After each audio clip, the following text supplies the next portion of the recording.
since Harris is here, like because Harris has recently coined a term called Tunni to refer Tunni. to certain kind of right-wing Hindus. I Yeah. wanted to kind of understand from Harris, and because even I politically lean right on some political on some issues, leans on other, and like lean left on other issues. So I'm kind of in a midpoint. So it is possible that I agree with you guys on something, I disagree on something else. So I like kind of wanted to understand, like from Harris' perspective and from your perspective, like who exactly would you would like at least Harris would refer to as Tunni? Is like anyone who leans right, would you call them a Tunni or I don't some? think so. He's not. I don't know if he's going to come back. Harris, come back. You need to answer this question. But I would guess that he wouldn't call any right wingers. I mean, I have some right leaning views, right? I'm, when it comes to economy, not when it comes to social values. I don't. I'm left Yeah, leaning, but economy, I'm a little bit right leaning. But when it comes to, I don't. I think he's talking about people that are dogmatic yeah. about their So I am views. Yeah. clearly against bigotry of any kind, Yeah, any bigoted, kind of bigoted bigotry, people. any kind of Yeah, discrimination, all of that based on whatever, any kind of thing that is unconstitutional. As per the Indian Constitution, I'm against it, but I still lean right. Like I still believe in no, yeah, nationalism. okay. He's not here right now, but I'm pretty sure he's not gonna. He doesn't mean your attorney. Let me actually bring up his definition. Because he had it on Yeah, even what Urban Dictionary had a urban new definition for the term Tony. Apparently, Harris just pointed out. attorney is wait. How do you? That's not it. Hey, Harris hey, is Harris, back. are you back? Yeah, I'm back. Yeah. Okay, tell him he says that he's a right leaning person, Indian. So hmm are you calling him a Tunni? Like, does he fit your definition of a Tunni? No, no. So there is. You obviously speak Hindi. So there, I think there's another video updated. If you look up Pakistani Mulid, Yeah. who do I call Tunni? So there's a whole description of that. But Yeah, obviously, these definitions can be vague. Um, but You have to be a bigot to be a Tunni, no? yeah, bigot, right? yeah, Yeah, you so have to I'm be a clearly bigot. against bigotry of any kind. Then Like you're I, not a Tunni. Then because you're like not a. You're not a Tunni. bigotry actually will never actually solve anything. It'll actually Mm. even if you're actually on the right and you have some goals like to make people less Conservatism. radical, bigotry will actually like Conservatism. only be a hindrance on your goals. Yeah, conservatism is not bigotry. Like I mean, if people Okay, say, but see in India, conservatism hang is on, so bad though. Yeah. no, no, yeah, it can be bad, but that's a disagreement. Yeah, but conservatism doesn't mean bigotry. So in India, when we look at right wing, because in India these terms are thrown around very casually. Oh, he's a right winger, or he's a liberandu, and these kind of things, which are left leaning people, etc.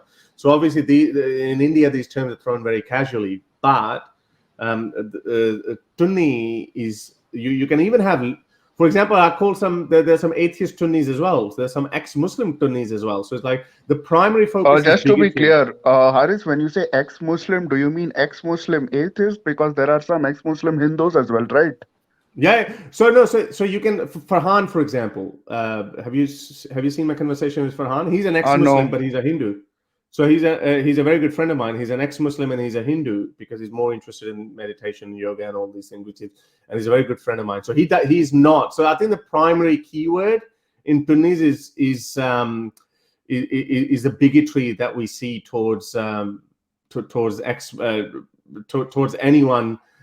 Mostly they are towards Muslims, but now we're seeing that towards atheists as well. There's bigotry in the mostly usually comes from the right leaning people. But again, Yeah, yeah, so you can so have when you Sunnis in. actually make the distinction, you might want to call yourself as it's an ex-Muslim Hindu or an ex-Muslim atheist, because like normally they just assume that ex-Muslim means an atheist, but there are like many flavors all over it. Oh, Yeah, of course. There are ex-Muslim Christians as well. There are a lot of ex-Muslim Christians as well. But majority of ex-Muslims do tend to be atheists, though.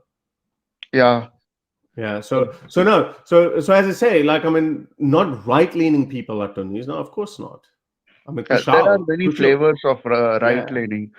Often like when it comes to all the religious clashes that all going on, it seems like a very simplified solution, but especially when it comes to India and all of that, people often say that most of the people who are like involved in the violence are mostly lower caste Muslims and like lower caste Hindus, because it's mostly the Pashmandas Muslims and like the Dalits, the SC, OBCs that are involved in like the religious violence, who are like whose houses are getting destroyed and all of that, and the upper caste people in the Hindus and the sheikhs and sayyids who are like the cream in the Muslim community, their houses are almost like they are almost always safe. So whenever it comes to like religious violence, it's often the caste angle is many a times not highlighted.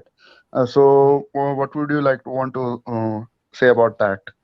Okay, last point though, Harris, because we have to I go to Friendly Muslim after. I don't quite understand that. So I've already said that. So yeah, so ex-Muslims come in all flavors, right-leaning conservatives come in all flavors, left-leaning liberals come in all flavors. So I don't quite understand. So like the word Tunni is the absolute lowest denominator that you can find. So anything that you would find wrong, and the key word is bigotry.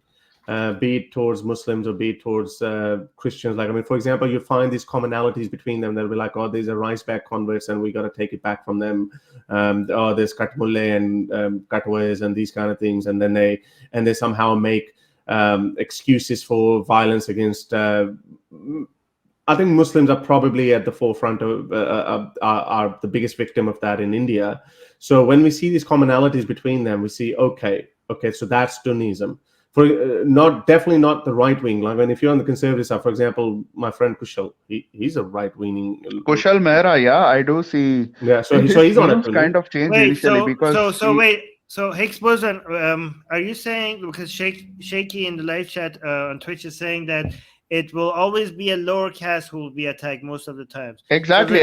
Sheikh BH is right about that, because so many of these Maulvis who kind of are responsible for inciting, many of them, their houses are almost like always safe. They are almost never affected So even by if you're a any of the. Muslim, if regardless, if you have to be Muslim and lower caste to be able to be attacked. I mean, you are more likely to be. I'm not saying like Yeah. it's a definite I rule. know. Sorry, I didn't mean it like that. You're so basically, so it's a mix of religion and caste, and you're saying that the caste element is sometimes ignored, and only the religious aspect of it is like Right, covered. exactly. Right. So the fact that they're Muslim is covered a lot, but the fact that they're also lower caste and the lower caste them being lower caste plays into the reason why they're attacked. That angle doesn't get covered that much. That's what you're saying. Yeah, exactly. Interesting. That's very interesting. Because you might. Because that is a very good point, because I don't tend to understand the caste fault lines. Like for example, Pasmanda Muslims that you said, so that's a whole new ball game.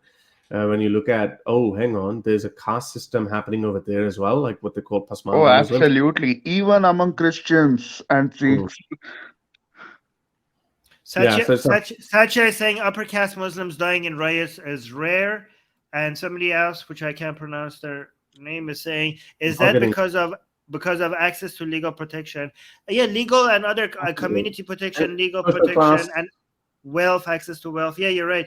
So yeah, so it's interesting. It's interesting to think about that. Yeah. Okay. Look, as I said, like these definitions, you can try to come up with the best definitions, but there's going to be some people who are going to fall through the cracks. So yeah. Okay. Well, we'll keep that in mind next, Boson. That's actually very important. Thank you for bringing that to our attention. To have your questions answered on the next live stream, become my patron today. You can do so with as little as $1 a month. Link in the description below.